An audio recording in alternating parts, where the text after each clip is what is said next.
কোন প্রাণী ঘন্টায় কত কিলোমিটার গতিতে ছুটতে পারে?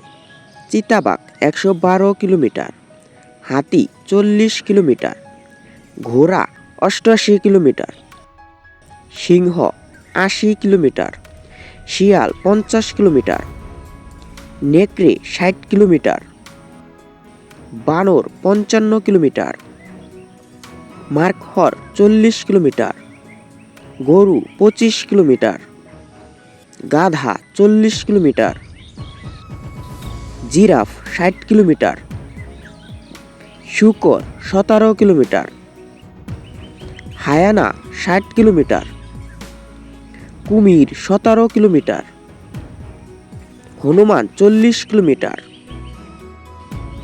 খরগোশ 40 কিলোমিটার, বেজি 32 কিলোমিটার,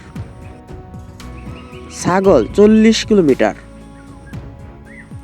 ভেড়া 25 কিলোমিটার, মহিষ 35 কিলোমিটার, পান্ডা 32 কিলোমিটার, বাঘ 65 কিলোমিটার, তাকিন 40 কিলোমিটার, ক্যাঙ্গারু 70 কিলোমিটার, হরিণ 80 কিলোমিটার, উট 65 কিলোমিটার, গন্ডার 50 কিলোমিটার, ভাল্লুক 55 কিলোমিটার, কুকুর 40 কিলোমিটার, বিড়াল 48 কিলোমিটার। ধন্যবাদ।